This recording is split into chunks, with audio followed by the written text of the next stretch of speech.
আসসালামু আলাইকুম বন্ধুরা, আশা করছি ভালো আছেন। আজকে আপনার যেই ঘটনাটি শোনাবো, রাসূল সাল্লাল্লাহু আলাইহি সাল্লাম মুখের লালা দ্বারা হযরত আলী রাদিয়াল্লাহু আনহু এর আরোগ্য লাভ। রাতের অন্ধকারে ছেয়ে গিয়েছিল মক্কা নগরী, অন্ধকারে আচ্ছন্ন হয়ে গিয়েছিল।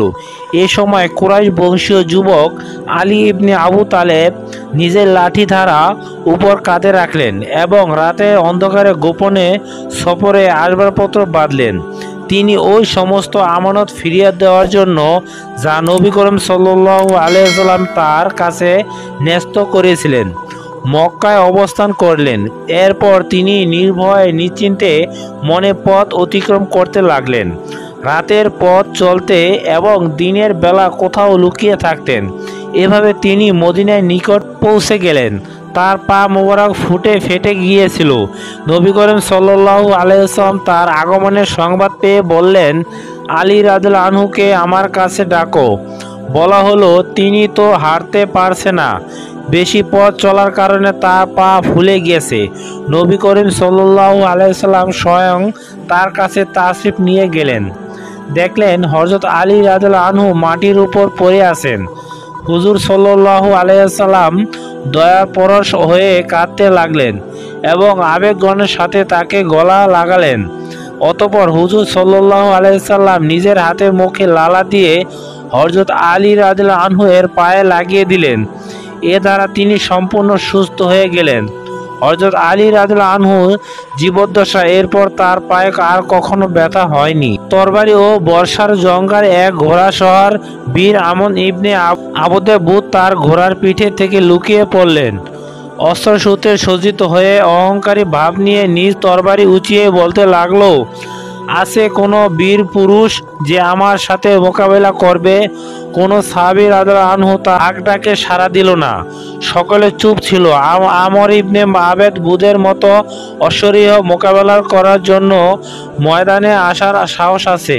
সে তো এক আঘাতে 10 জনকে খতম করতে উদ্যত। কেউ উত্তর দিল না। এক যুগের আওয়াজ এই নিরবতা ভাঙল, যে তার যৌবনের সূচনায় পৌঁছেছিল। তার শিরা উপশিরা ঈমান অনুপ্রবেশ করেছিল এবং নবী করিম সাল্লাল্লাহু আলাইহি সাল্লাম এবং মহব্বত দ্বারা হৃদয় পরিপূর্ণ ছিল। তিনি ছিলেন হযরত আলী রাদিয়াল্লাহু আনহু। তিনি আমর ইবনে আবদে বুদের হাত ডাকের উত্তর দিলেন। আলী রাদিয়াল্লাহু আনহু রাসূল সাল্লাল্লাহু আলাইহি সাল্লাম এর দরবারে হাজির হলেন। আরজ করলেন, ইয়া রাসূলুল্লাহ সাল্লাল্লাহু আলাইহি সাল্লাম, আমি তার মোকাবিলা করব। নবী সাল্লাল্লাহু আলাইহি সাল্লাম স্নেহ দৃষ্টিতে তার দিকে তাকালেন এবং তার পূর্ণ যৌবনের দিকে তাকিয়ে বললেন, থামো, জানো সে আমর। হযরত আলী রাদিয়াল্লাহু আনহু থেমে গেলেন, কিন্তু আমর পুনরায় আহ্বান করলো, কোনো বীর পুরুষ আছে যে আমার সামনে আসবে?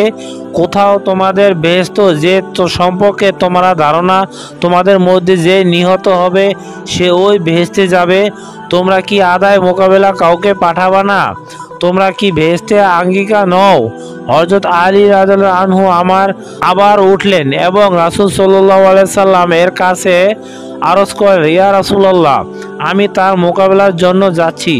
নবী করিম সাল্লাল্লাহু আলাইহি সাল্লাম ধমক দিয়ে বললেন, বসে পড়ো, জানো সে আমর। হযরত আলী রাদিয়াল্লাহু আনহু বসে পড়লেন, কিন্তু আমরের তিরস্কার বেড়ে গেল। সে একা ময়দানে লাফাতে লাগলো এবং নিজের ধারালো তরবারি নিয়ে হাঁক ডাক মারতে লাগলেন এবং এই রং সঙ্গীত পড়তে লাগলো। যখন আমর ইবনে আবদে বুত হয়ে কম্পন সৃষ্টিকারী শব্দগুলো বলল, তখন হযরত আলী রাদিয়াল্লাহু আনহুর উপর কথাগুলো বিদ্যুৎ রূপে পড়ল। হযরত আলী রাদিয়াল্লাহু আনহু এর ধৈর্য বাঁধ ভেঙে গেল। নবী করিম সাল্লাল্লাহু আলাইহি সাল্লামের দরবারে হাজির হয়ে আরজ করলেন, ইয়া রাসূলুল্লাহ, আমি তার মোকাবেলায় যাচ্ছি। নবী করিম সাল্লাল্লাহু আলাইহি সাল্লাম এবারও কথাই বললেন, বসে পড়ো, জানো সে আমর। হযরত আলী রাদিয়াল্লাহু আনহু আল্লাহর উপর ভরসা করে বললেন, চাই সে আমর হোক। তারপর তিনি দৃঢ় পদে উঠলেন এবং ঘোড়ার উপর সওয়ার হয়ে আমর ইবনে আবেদের বুদের কাছে পৌঁছে এই কবিতা পাঠ করলেন। সম্মানিত ভিউয়ার্স, এতক্ষণ ভিডিওটি